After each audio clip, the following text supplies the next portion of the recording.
actually really interesting, and I'm excited he's here. Zach played in the College World Series, played in Major League Baseball. He's been a friend of mine for a long time. Oops, Jordan, you can fix that camera.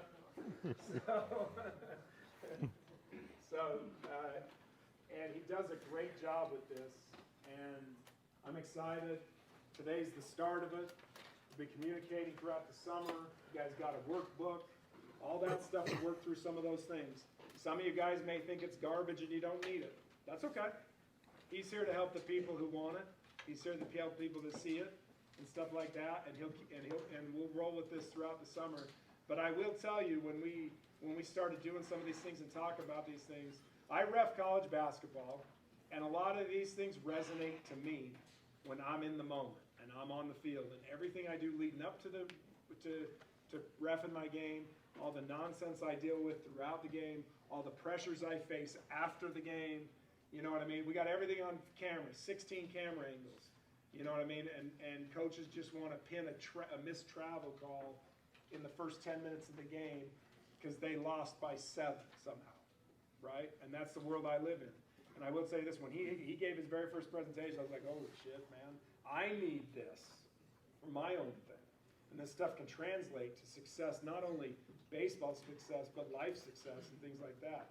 We are lucky he's willing to do this for us. He's a highly demand person. He works with some major league teams, he could share that.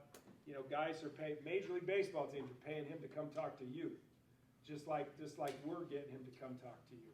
So we're real fortunate. And Zach Sorensen, thank you for being here. Thank you. Absolutely. Thanks for letting me show up. I'll tell you a little bit about myself. Thanks, Chad. He got me a little bit. Make sure we're still going. Okay, good. So I grew up here not far from here. Went to Highland High School in Salt Lake City, and went and played at Wichita State back when Wichita was a powerhouse. Played in the College World Series. Had a blast doing that. It's fun to watch on TV right now. I mean, this is epic, right? So I had a chance to be there and play in that College World Series. Hit a bomb in one of the games there, which was awesome. And then I got drafted in the second round by the Cleveland Indians. So they took CC Sabathia first, and then they took me second. And so I played 4 or 5 years with CC, absolute stud, and then got up to the big leagues. It took me about 5 years to get to the big leagues. Played behind Omar Vizquel, shortstop. Didn't play a ton when I was there, but bounced around. Learned a ton from Roberto Alomar, Jim Thome, Manny Ramirez, some of the guys I had a chance to be with on those teams. I got traded to Anaheim and was up in the big leagues with Anaheim in a playoff year. Played here with Salt Lake when they were the Stingers, okay, before they were the Bees.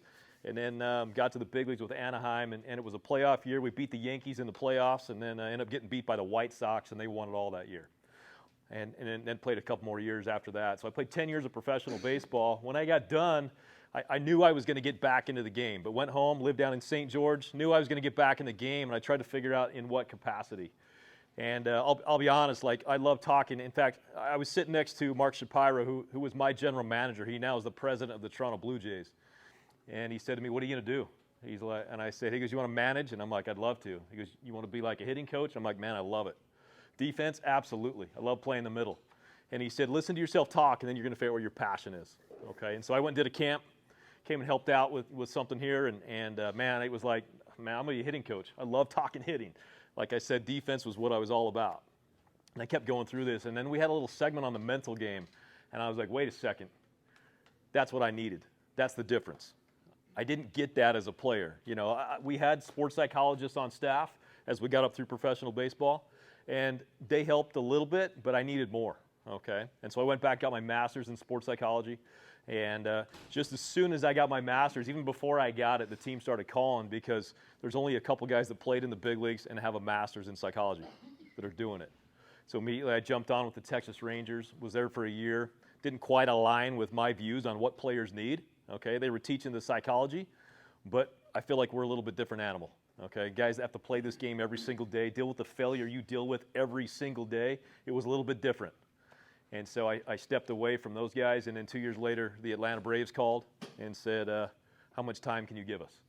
So I worked a thing out with them. I've been with the Atlanta Braves. This is year number 4. In fact, I just flew in last night. I was with the AA team in Pensacola, Florida, working with those guys. Those guys are right there, man, knocking on the door, dealing with some tough stuff. All right? So the reason why I tell you all that is because, you know, obviously I got to establish some credibility with you so you feel like I know what I'm talking about a little bit, right? That's intentional. You guys need to know that I played the game. I sat in a room like this You know, I grew up here, played college baseball, did the College World Series thing, worked all the way through the minor league system, played in the big leagues, struggled in the big leagues, sat the bench, did all of the stuff that you guys are dealing with right now.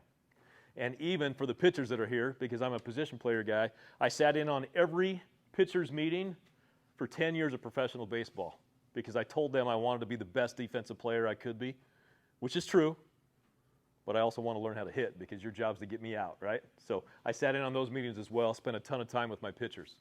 So I had in my mind this vision of what we need as players, all right? And I hadn't rolled it out yet. I just kind of went through what I learned in school and was kind of just working relationships with guys and trying to help them out. Most of my conversations were, hey, how are you feeling? Let's talk about it. And then I realized that's what I didn't need as a player. I didn't need to really talk about my feelings. I needed something to do about it, okay? COVID hit, and I said, this is my chance to do it. This is a chance for me to put what I have in my mind that I needed as a player onto paper. And then I created my program, and this is the program we've been doing here for a couple years with this team, and I hope you truly enjoy it. I'll roll out what it looks like to you. Just to give you a heads up, during COVID, I shot a bunch of videos.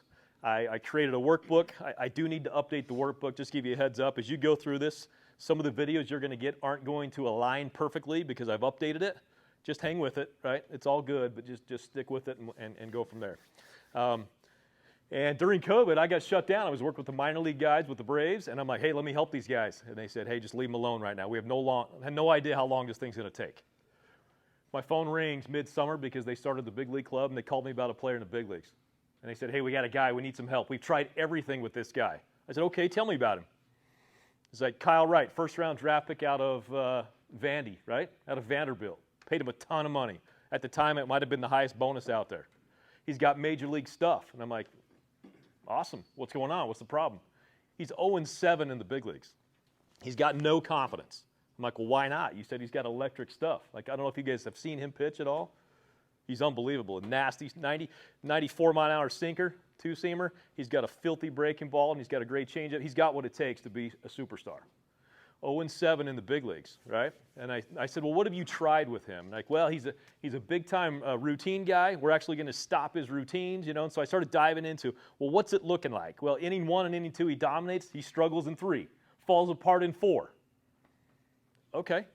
And so we break it down. We talk about it. And I said, how's his level of buy-in? And that's where I'm getting to right now. They said his level of buy-in will be strong. All right, long story short, Kyle and I start working together. And he went up, he got sent down the next day, goes back up a couple weeks later, loses his next start. He's 0-8, and then he wins his next 4, including the postseason game. All right, last year, anyone have any idea what Kyle did? This is 2 years after we started working together. He had 21 wins. He led Major League Baseball in wins. And he gives all the credit in the world to the work that he did in the mental game. Okay, let me say that again. The work that he did in the mental game, and I emphasized what? Yeah, they called me like, what in the world are you doing with Kyle? And I said, nothing. I'm not doing anything.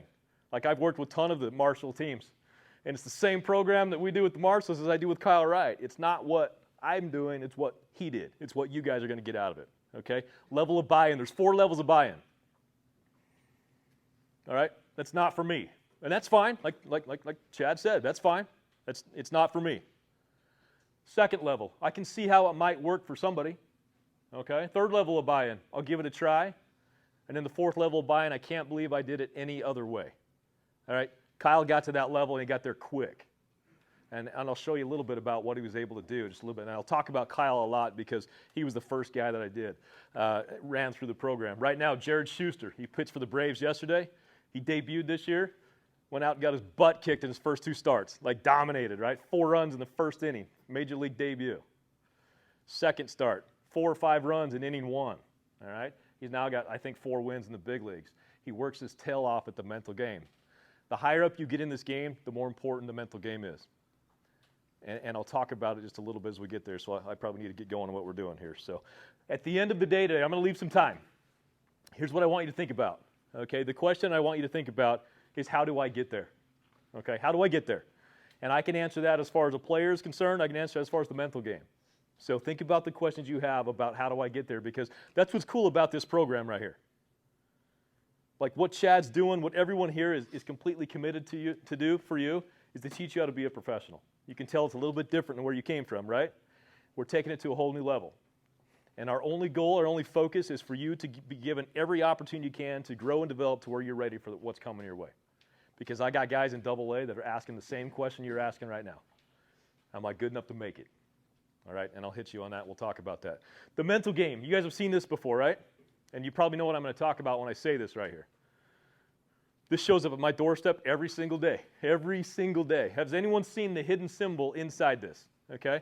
Who has not seen the hidden symbol inside this? Raise your hand. It's okay if you've not.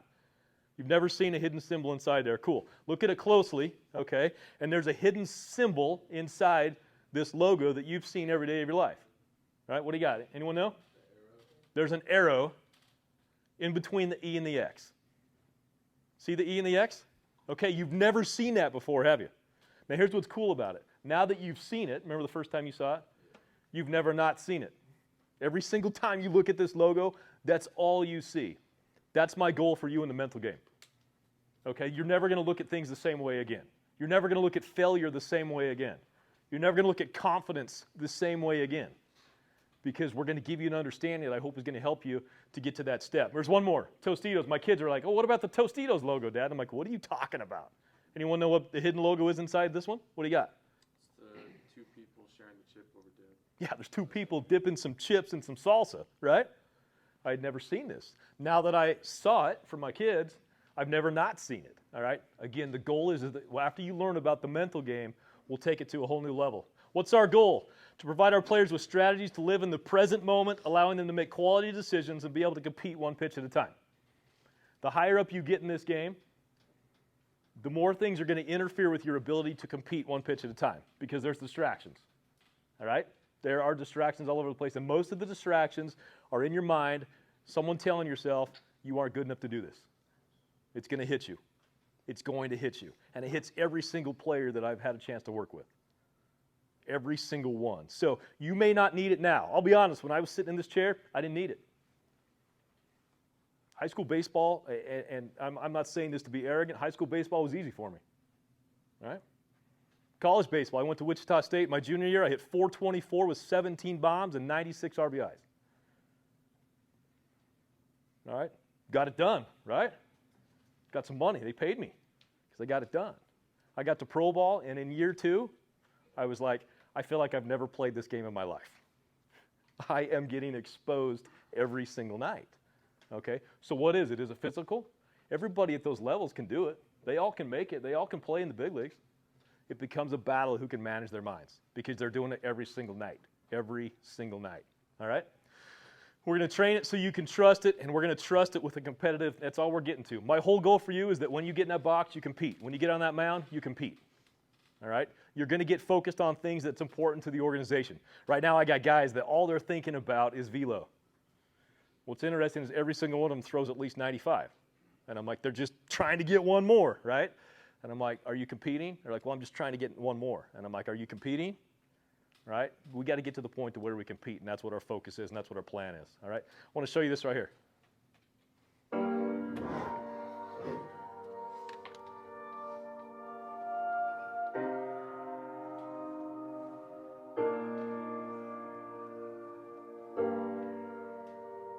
The whole concept behind it is the skill set is mental performance mastery.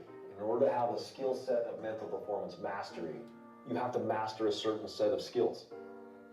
And that's where Phenom came into place. So the Phenom is the acronym: process over outcome, honest self-evaluation, emotional control, never-ending eagerness to get better, overpowering adversity, embracing failure, and then mastering your mental imagery and self-talk. So the acronym of Phenom is what we're trying to attack, or the skills that we're trying to master in order to gain the skill set of mental performance mastery. The last thing with that is this. That is theory, okay? Those are the concepts that we all understand that we need to master. But where the action is, where the gold is when we take that theory and we turn it into action. And then when we can turn that action into habit. The drills that we do, the things that we put into play are what are going to get us where we need to get to. So when I go around and talk to players or individuals, the very first thing they say to me when I ask them, I say, what percentage of this game is mental? And they say 90%. Now, is it 90%? That's a big number, but that's the number I get a lot of the times. We are not training the mental game. Because the question I ask them next is, how often are you training the mental game? And the answer is, we're not. We're not training the mental game.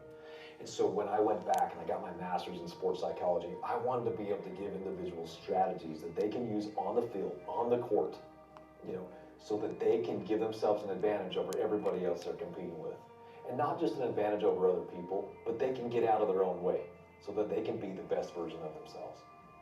I feel like I found my passion in life. I really do. I love coaching, but talking about the mental game and coaching the mental game means so much to me. And the reason why is because I needed more as a player. As I went through the system, I was a second-round draft pick by the Cleveland Indians. I got to the big leagues, and I remember being in the big leagues for a little while, probably the last 150 games I played as a professional player, and I had an incident that really got into my head. And I remember being out there at shortstop, and I actually was saying to myself, please don't hit me the ball. I needed strategies. I needed something to do about it. I didn't want to just talk about the fact that I had performance anxiety. I knew that. I needed something to do about it. And so my goal as I went on this mission was to find strategies so that I could give players something to go to when they needed something to go to. We hear the term all the time that the game's sped up on me. The game's speeding up on me. What does that mean?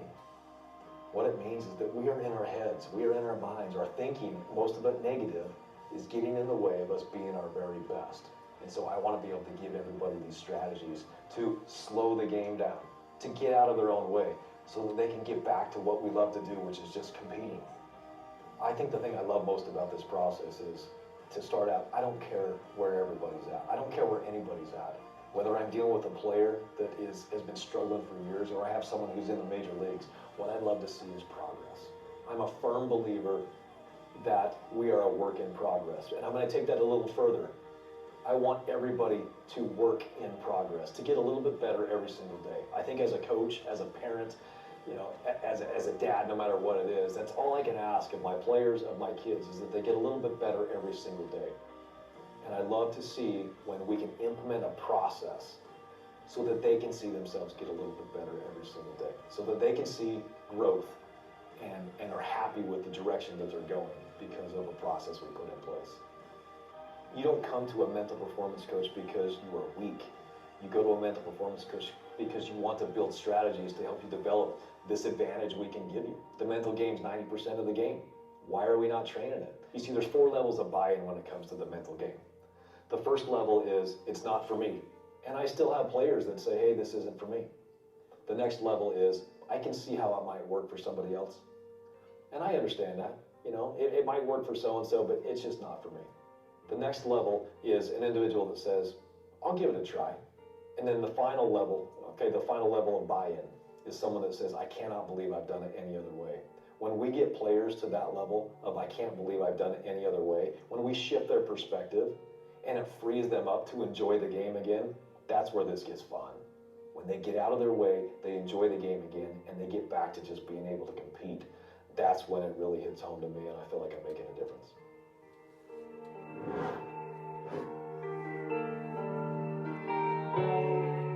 All right, hey, a couple things about that video. It's kind of fun. Number one is most of those daughters are mine, so careful, right? Yeah, and then the second thing is, yes, she can kick your butt. Absolutely, that other one. Yep, no doubt about it. So she gets after it pretty good. What's interesting, though, is that CrossFit athlete that competes in the games, she's been like 1 or 2 spots away from making it to the games on TV for the last couple years. And what do you think is her number one concern she has about her career as a CrossFit athlete? What's her biggest thing that runs through her mind? She's got a question that runs through her mind every single day. It's probably a very similar question that runs through your mind. Because as I go and interview players that are in A-ball, AA, even in the big leagues, okay, and I interview high school athletes, and I interview Chloe, I always get the same answer. The biggest thing that goes through their mind is the question of, am I good enough? Okay, am I good enough to make it? We'll talk about that later in the training program, but I want you to start thinking about that. That occupied my mind as a player every single night. It kept me up at night, right? And so we'll address that and talk about that, because I don't want to just think about it. I want to have strategies on how we're going to be it.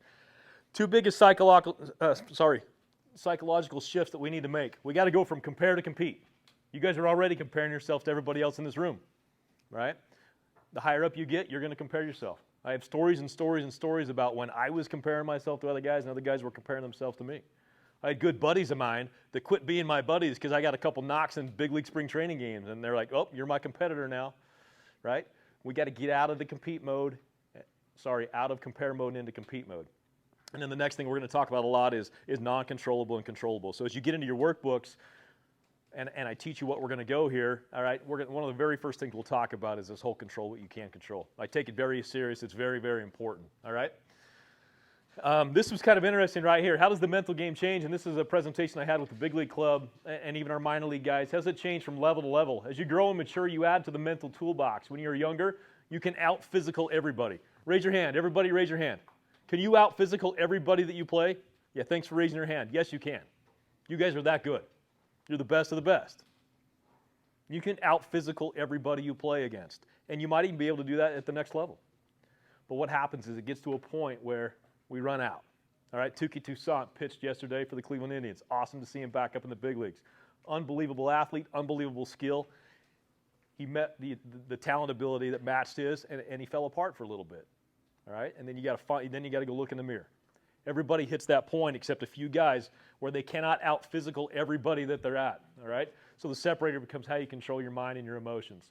So this is Kyle Wright.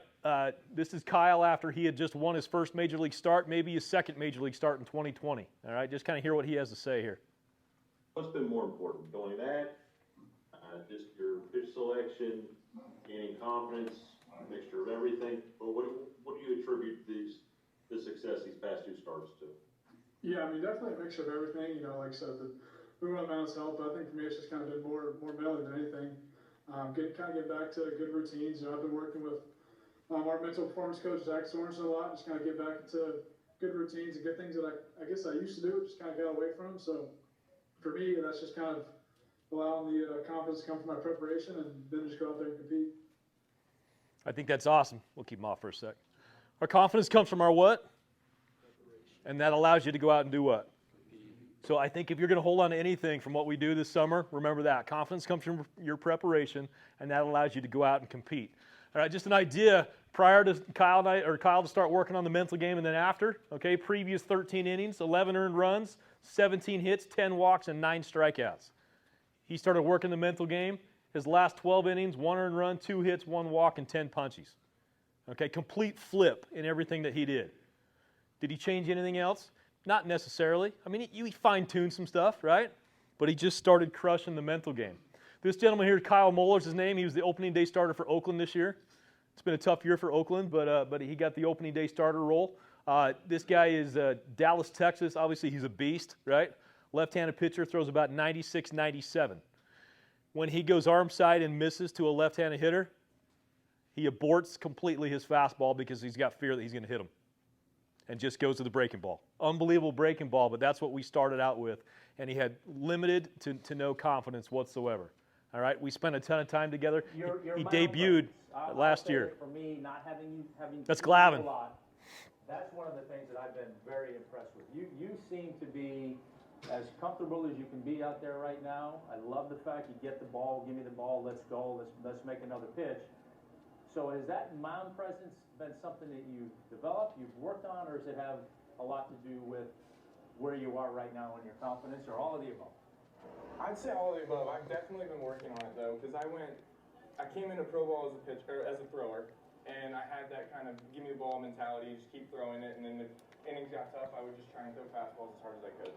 And then I got to the point where I was like, hey, you need to learn how to pitch. And so then I kind of went too far to the pitcher side. And so now I've kind of combined both of those mentalities together. And then that paired with, I've been working with our mental performance guy, Zach Sorensen. He's been great, just in terms of whenever somebody tells you to slow the game down, for me, I need to slow down mentally, not physically. And that was a problem I had, is slowing down physically. And so just kind of getting some routines together with him.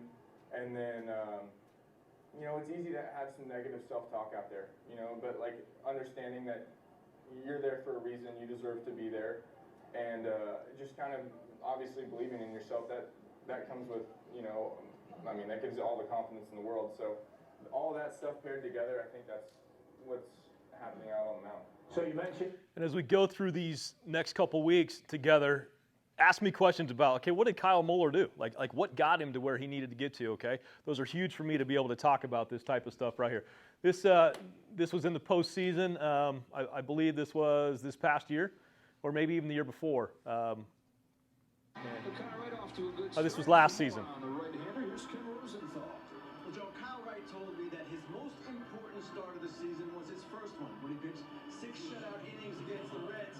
Remember, he had those 2 brilliant outings in the World Series. But after that, he was not so sure in the offseason and spring training if he could build on that success. He told me as well that mental performance coach of the Braves, Zach Sorensen, played a huge role in his turnaround. Sorensen told him about the value of routines, of flushing bad outings, of thinking you are always 1 pitch away from escaping a jam. And John, Wright's advice to struggling young pitchers draws from that concept. He says, you're never as far away from success as you think you are. No doubt about that. Awesome. Okay, you can fire him up. So I think that's another thing I want you to hold on right there is what Kyle just said to you. He's like, you're never as far away from success as you think you are, because you're going to get to a point where you're going to feel like success is a long ways away.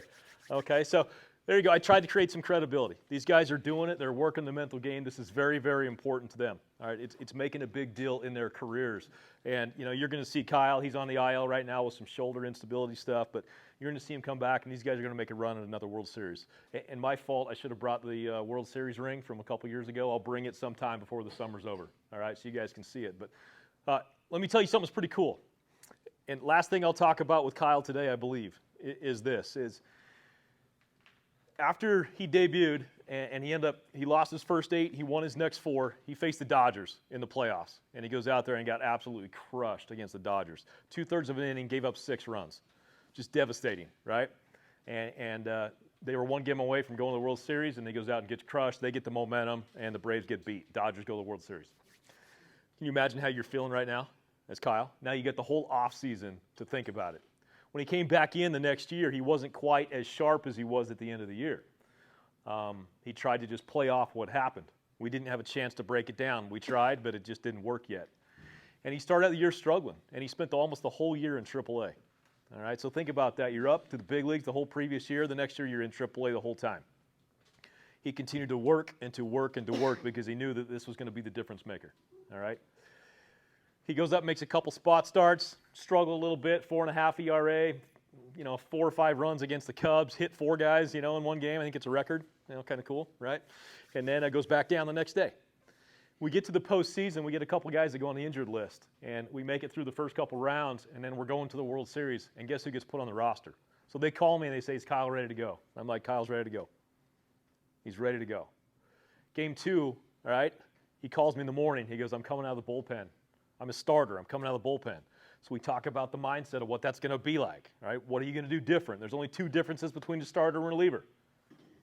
It's where you play catch, and you have to make a run into the mound. That's it. So practice that. We started talking about certain things. When you get on the dirt from the grass, it doesn't matter if you're a starter or reliever. You're just a pitcher. All right, so you can kind of see the conversations we're having with him on game day.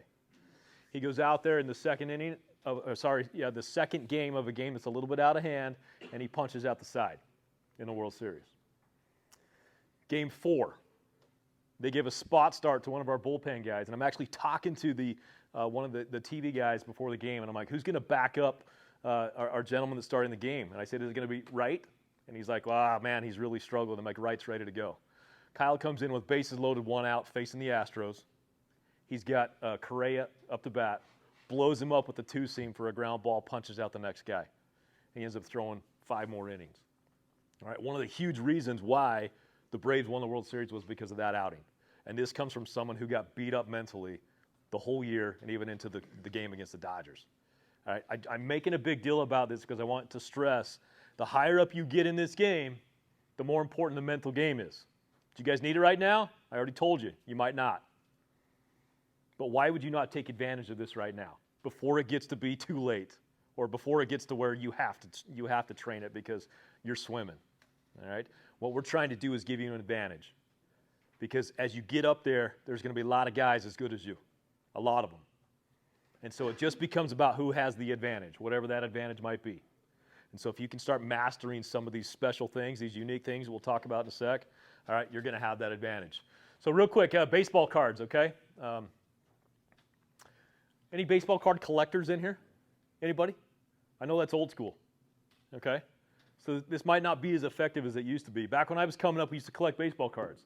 And you guys will probably know this, but if I were to hand out baseball cards to everybody in this room, a pack, half of you would open them up and half of you would leave them packaged. Why would you leave them packaged? Did you collect cards at all? Why would you leave them unopened? There's value in not opening. Okay, there's value if you leave them in their package. There's value if you don't open them. Why? I don't know, just that it's unknown and Okay. Yeah, well, let's think about it too. If you open up those cards, what's going to happen to the cards? What's that? They're going to get ruined. They're going to get damaged. They're going to get dinged up. They're going to get lost. They're going to get bent. They're going to get creased. All of that stuff could happen to them. So a lot of people that are in this industry say if you leave them in their package, they're going to be worth more, okay? Because they're going to be protected. And I'll be honest with you, that's the way a lot of you have gone through your life to this point.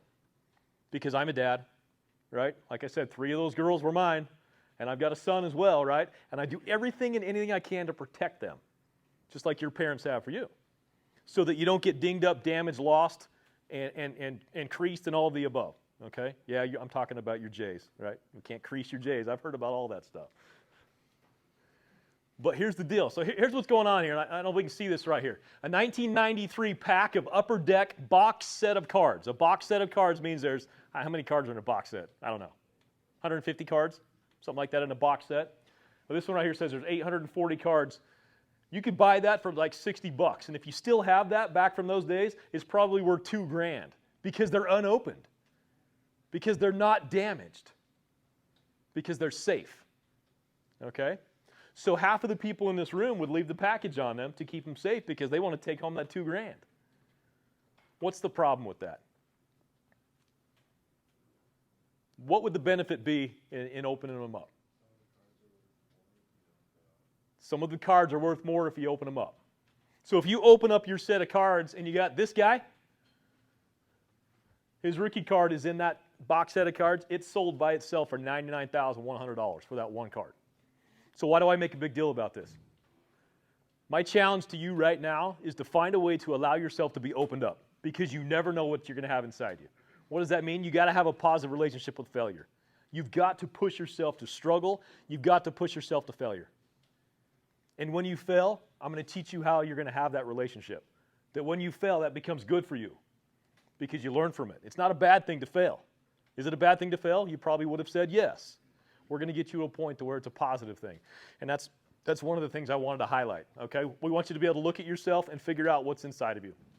My mentor in the mental game has this tattooed on his chest because he wants every single one that he works with and talks to. Brian Kane, you guys worked with Brian Kane? All right, I spent a ton of time with Brian.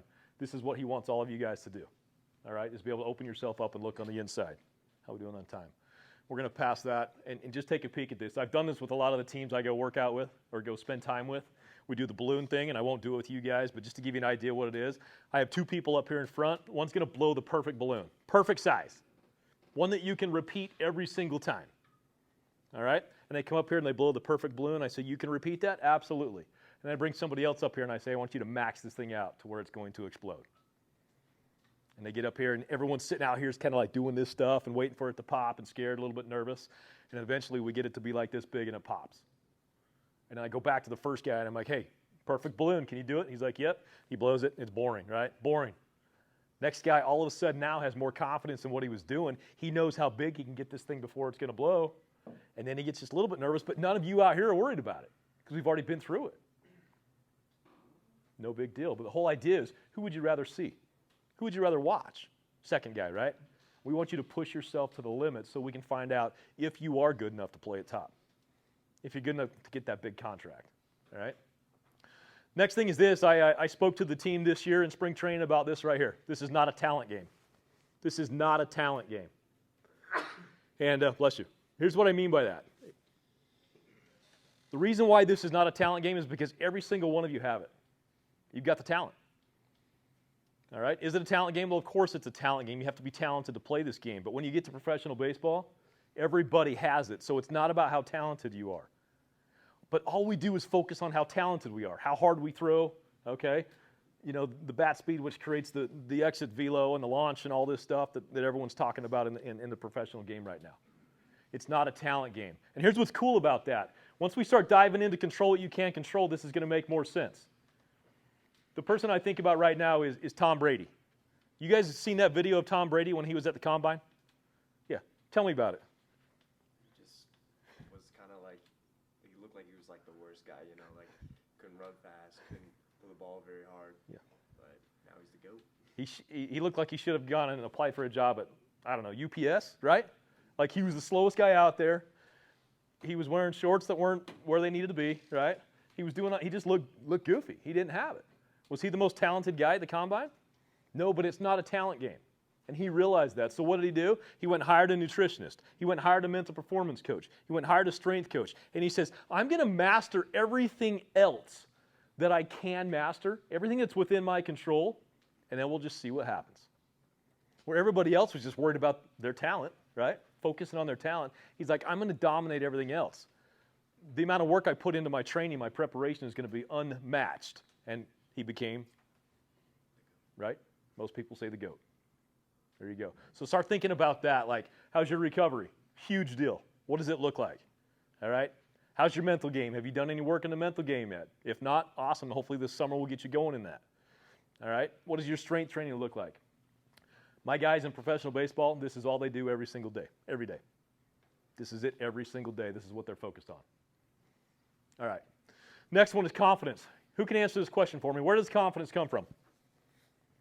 I don't directly attack confidence in our program, okay, because I think all of it leads to it.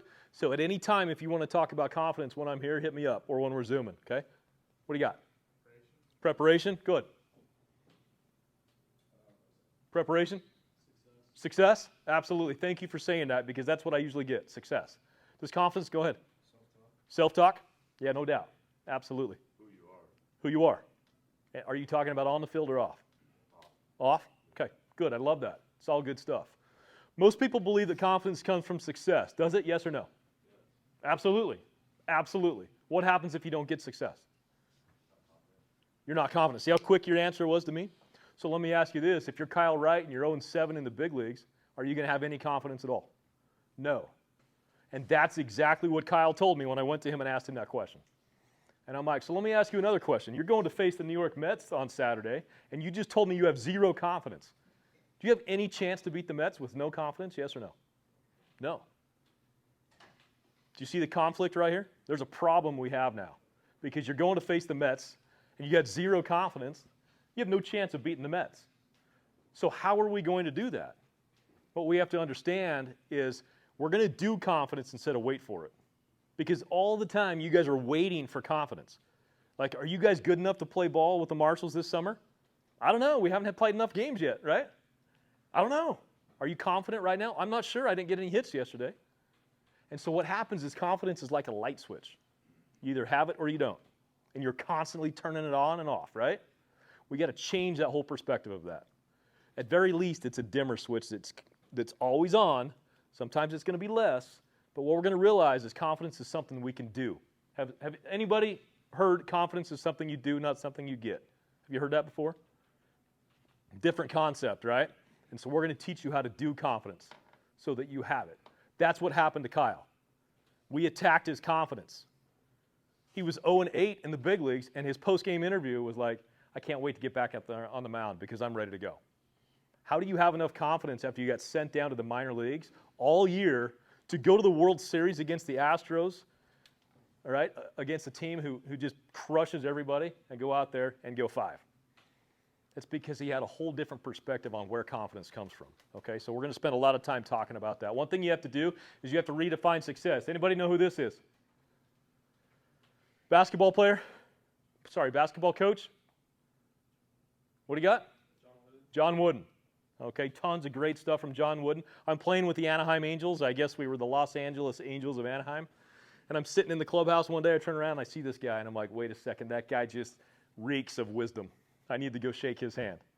And I walk up to him and I said, hey, Mr. Wooden, thank you for everything you've done when it comes to the coaching space. What's one thing I need to know? What's one thing I need to understand? He goes, you have to redefine success. What is success to you? What is it? I'll tell you where I was at your age. Success for me was playing in the big leagues and playing on TV. That was it. And here's why I make such a big deal about this, is my whole thing, my whole view, my everything was playing on TV. I just wanted to be a big league player, right? You guys can relate to this, can't you?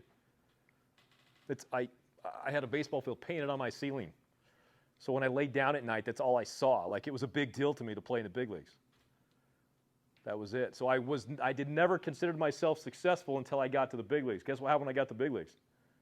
I struggled. So do you think I felt successful up there? No. I'm like a 160 career hitter in the big leagues. Do you think I feel like I was a successful baseball player? No. Would you guys consider me a successful baseball player? Yeah, 10 years of professional baseball and 2 years in the big leagues. To me, I'm a failure. To you, you're like, man, I would give anything, right? So there's this disconnect there about success. So we have to redefine what that is, and that becomes important. And you can understand this is what John Wooden says success is all about. It's a peace of mind, which is a direct result of self-satisfaction in knowing you did your best to become the best you are capable of becoming. I agree, but to me, I want to add one more thing to that. You guys would all agree with that statement, right? But I want to teach you how. That's all I care about is, okay, great, what are we going to do about it? And when Tukey Toussaint called me yesterday, right, and just messaged me a minute ago, the question I would ask him, okay, great, what are we going to do about it? When Kyle Moeller says, man, after I go high and tight to a lefty, I get nervous, I get scared. Okay, great, what are we going to do about it? And so for me, when I got into mental performance, it wasn't about talking philosophy. The only thing I cared about was what are we going to do about it? Because I want to give you strategies. So my guys out there, in fact, if you were to go back and look at that Kyle Moeller video with Glavin, you see him with his glove right here that says bulldozer on it, right? You would see him talking to himself. That's something that he put in play to help get his mind right before he throws, and just giving him strategies one after another. I had a chance to play with this guy, pretty good player, the year that he won the Triple Crown. All right, and this is something that was pretty cool. What's the difference between a high school player, a college player, and a major league player, or even a minor league player? All right, and here's a difference right here. High school players are focused for every meaningful inning. College players are focused for every inning. Minor league players are focused for every at-bat. Major league players are focused for every single pitch. So Cabrera was about 120 games into his 162-game season. So how many ABs is that, like 400? All right, he'd already got 2 hits that day. He pops a ball up to the second baseman. And he's pretty low-key. He likes to have fun out there, but he's pretty low-key. He steps on first base, comes back, and he threw his helmet down. Never done that in his career, ever. So they made a really big deal about it in the media. And they went up to him and were like, man, we've never seen you show emotion like that. What's up? And he says, that's the first at-bat I've ever given away, or I ever gave away this whole year. Think about that. When was the last time you guys gave an at-bat away? Yesterday? Yeah. My AA team just the other day, we're getting beat like 12-2. All right, in the 9th inning. We ended up scoring like 5 or 6 runs, but my thought was, how many guys gave away at-bats in that 9th because they didn't think they were going to get an AB? How many guys had it turned off, right, already had their bags packed, and then had to get it going again because, oh, man, we're putting something together here. So think about that. The whole goal is to compete one pitch at a time. I have a chance to work with Chris Kirk on the PGA Tour. He didn't make the cut this weekend, unfortunately, but here's what his focus is at all the time. I just have to keep making it as small as possible. His focus is as small as possible. All right, Jared Schuster pitched 2 nights ago, like I said, for the Braves. His focus is, I'm dialed in, but once I get to the 5th, I start to struggle. And I have a great outing going, and then all of a sudden I give up 2 runs in the 5th or the 6th, and it turns into just an okay start. All right, so how do you help a player with that? I said, Jared, let me ask you a question. As a young kid throwing in a major league game, is it a big deal to get through 5, yes or no? Yeah. How about through 6? Absolutely, right? It's big time. And so he gets through 4 locked in, 1 pitch at a time. He's got narrow focus. Guess what happens when he gets to the 5th? Before the 4th, he says, man, 1 pitch, just this pitch, just this pitch. In fact, we actually have him with his spike put a 1 behind the mound to remind himself just this pitch. In professional baseball, you get a new ball every single pitch, right? And so he looks at that baseball every single pitch and says, just this ball. We make a really big deal about it. But all of a sudden you get into the 5th, and guess what happens? Man, if I can get through this inning, I'm going to get a win, a major league win. And so he went from 1 pitch at a time to thinking about the inning, and all of a sudden his focus is gone. And those guys are pretty good up there, right? 1st and 2nd, nobody out, just like that. So narrow your focus. Okay, you're going to hear me talk about this all the time, and I know today's kind of an overview, but work in progress. You heard me say it in the video. I don't care where you're at. It doesn't matter to me. Doesn't matter. I don't care if you're as good as, if you're a lot worse than. I don't care what school you're going to. I don't care where you were drafted. None of that matters to me, and I have this conversation with my guys. It doesn't matter. Your only goal is to get a little bit better every single day. And I'm not just going to say that to you. I'm going to teach you how to do that here in a couple weeks or a couple days, okay? Because it's not good enough for me just to say it. I'm going to give you strategies so that you can get better every single day. I don't know how many days you have this summer. How many games you got this summer? Chad, how many games you got? Yeah, so think about this. If you've got 60 days, okay, before you go back home, if you get a little bit better every single day, think about where you're going to be in 60 days. Don't miss this opportunity that you have right now to take your game from here to here. Huge opportunity. And I guarantee you one thing is this. What percentage of the game is mental? People say 90 all the time. How often are we training the mental game? We're not. How many other players your age in the country are training the mental game right now as we speak? This is the advantage. This is what we're chasing. So thanks to Chad and to this group for bringing this opportunity to you guys. You will have the advantage if you dive into this and dial into it. All right? Just a couple things I want to throw out at you. As usually we wait till towards the back end, but I want to make sure you guys, if you want to get going, you can. During COVID, I wrote a book. This isn't a promo for my book, but it just gives you a lot of the stories behind where I came up with what I teach, okay? It's called The Hard 90, How to Prepare, Compete, and Progress in the Mental Game. So if you get bored, you can go grab that book and read it this summer. After I got done with Kyle, okay, and some of my first guys that I ran through the program, they came up to me in the offseason, they're like, okay, well, what's next? And I'm like, we did it, man. Like, we did the program. Just keep doing it. And I hated that answer. I felt like I was cheating them because the mental game doesn't stop when you get through the program. It just starts, right? And so I said, I need to do more for these guys. So I have a podcast, okay, where I leave you a 4 to 5 minute message every single day, 5 days a week. So it's on Apple and it's on Spotify. It's called the Hard 90 Podcast. All right, so you're going to get a little bit of a message every single day. And the whole idea is that on the way to the field, okay, if you're driving to the yard or whatever it may be, you're driving to school, you're just going to get a little bit of mental game training every single day. All right, what we do here is unique. Getting together for an hour isn't something we're going to do a ton of. All right, we want you to do a little bit of mental game training a lot of the time. All right, and then we'll talk about this later, but there's a couple other podcasts that you can listen to, some guys that are doing the same work I am, including Brian Caines, all right, that I work closely with. And so just real quick, my routine to the gym every single morning is when I drive to the gym, I listen to the Hard 90 Podcast and Success Hotline.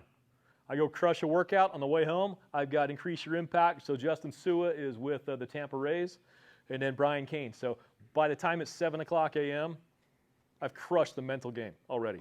I'm going to have a pretty good day. These are all 4-minute messages, nothing more than that, because we know how long you guys can stay with us, right? That's it. And then last thing is this, this is what the program actually is going to look like, so you guys can kind of know what to expect. All right, on the next slide, do you guys all have your phones or no? Okay. It might be easier for you to send me a list. Can you send me a list, or should I have them message me with all their contact info? Jordan? Okay, we'll do that. So don't worry about it. So here's what it's going to look like. This is a 7-week program. And why is it a 7-week program? Because I teach 7 skills: process over outcome, honest self-evaluation, emotional control, never-ending eagerness to get better, overpowering adversity and embracing failure, and then mastering your mental imagery and self-talk. Every single Monday, you're going to get a video from me, probably through email or text. We'll figure it out. And Monday is going to be process over outcome. So a 4 to 5 minute video on what process over outcome means. So the idea is we want mental performance mastery. That's the skill set we're chasing. We want you to master the mental game. Mental performance mastery is the skill set. In order to have a skill set, you have to master a certain number of skills. There's 7 skills I'm going to teach you. How do you master a skill of swinging a bat or catching ground balls? You have to do drills every single day, right? And so the drills, which are over here, are what you're going to get on Tuesday, Wednesday, Thursday, Friday. All right? And those are the things that you can actually put into your routines every single day. So Monday will be process over outcome. Tuesday is going to be control what you can control. Wednesday will be routines and habits of excellence, and you can kind of see how the flow of this goes. What we'll do, and we'll get this set up with Chad, is what I would like to do at the end, and it doesn't always happen like that, and that's okay, because you guys get busy, and so do I. At the end of each one of these skills, we'll try to jump on a quick Zoom, and I'll break it down for you. And I'm going to give you more stuff, okay? So down here, for example, when I talk about in mastering mental imagery, see your best self mind movies, I tell the story of Manny Ramirez and what Manny taught me about seeing your best self. Unbelievable story. It's one of everybody's favorite. All right, so that's kind of what the program is going to look like just for you guys. Follow along in the workbook. Like I said, it doesn't line up perfectly because I've made a couple adjustments I think are going to be better for you. But stay with it and kind of go from there, and we'll go through all of this right here. You're more than happy if you have any comments or questions or you need to talk to me outside of what we do as a team. You can get my number. You can get it now, okay, or you can get it from anyone else who has it. I have no problem with you messaging me. I am busy, okay? I'm out with the Braves, every other week. I'm out there with them, and I'm on Zoom calls with them a ton. But other than that, I have no problem getting back to you guys. Just know that you're not bothering me, A. And B is I'll get back to you for sure. I'll do it no matter what. All right? And if you have any questions about anything, just hit me up. So that's all I got for today, kind of a brief overview on what's going on. Anybody have questions for me before I get out of here? Okay? Based on the question I asked you to ask me about. Anyone? Do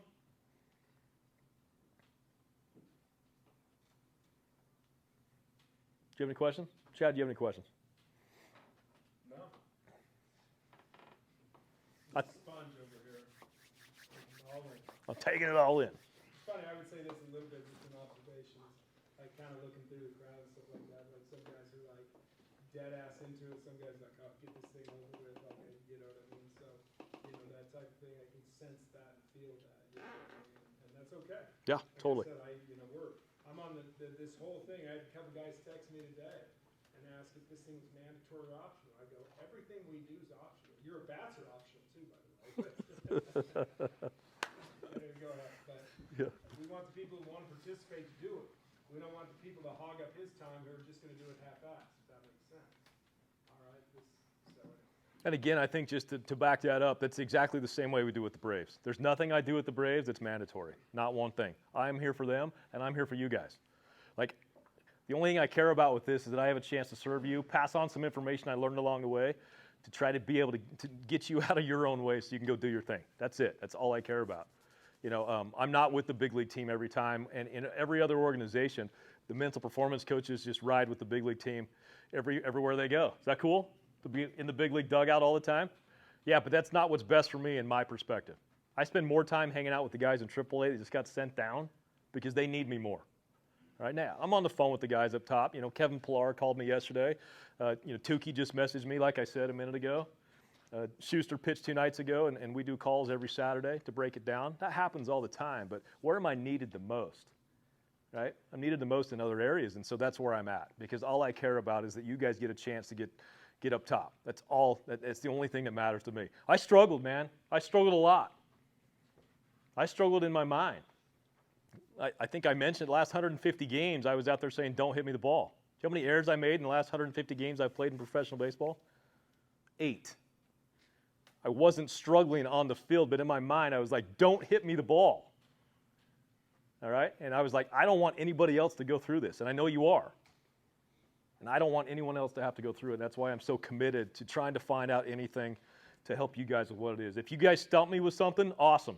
Then we're going to go learn about it. And I'll call the very best of the best and say, what can you do to help me? I'll call Kyle. We can try to get him on a call in here. We can put him on with some of these scenarios. But if you have anything that you need help with, hit me up. I'm passionate about helping, about serving, and about what takes place here with the Marshall program. I think you guys should feel pretty blessed to be here, no doubt about it.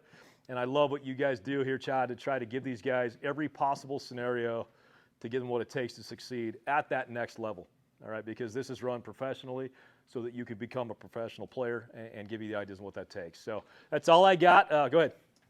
So you asked us where we think that confidence comes from. Yeah. I'm just curious to see, where do you think confidence comes from? Yeah. Where does confidence come from? So confidence, like I mentioned, is something that you do.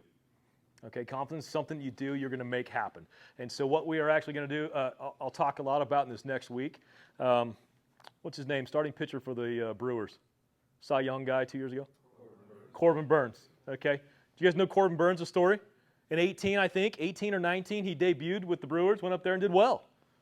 And so 20, he rolls out there like he's going to dominate the game. He had the worst ERA of anybody in the history of Major League Baseball that pitched a certain amount of innings. He had the worst ERA. It's like a 9. A couple weeks left, they sent him out. And they're like, man, you got to get this figured out. So what did he do? He went and started talking to Brian Cain, mental performance coach. And he created, so the next year he goes out there and wins the Cy Young. Completely flipped his career around. He's been one of the best in baseball since. So they're interviewing him like, what's the difference? Like, what's got you here? And he's like, it's the success checklist. And so I call Brian. I'm like, what's the success checklist, right? What's going on here? Every single day, and I'm going to have you guys do it as well. We can do it on paper. We actually have an app that we're using now. Okay, and I'll show you Corbin Burns' success checklist. Try saying that a couple times. Of what he does every single day for habits that help build his confidence. It's nothing special, but success is something that confidence is something that you can do every single day. It's by your routines and your habits and your relationship with failure, okay, and how you put it all together. All right, so what I'm going to teach over the next couple weeks will answer that question for you as we get to it. But keep asking that question every single time we get together, and hopefully you're going to get the answer as you go. But what you're going to find out, it's not something we wait for. It's something we're going to go out and do. Okay? Anything else? Any other questions? Awesome. Thanks, fellas. I'd love to be able to come catch a game or two, and we usually do throughout the summer, but I'll get up here as often as I can. If not, we'll Zoom it. But when I can get here, we'll try to set something up like this and make it happen. Very good. All right. Yeah, we're good. Boom.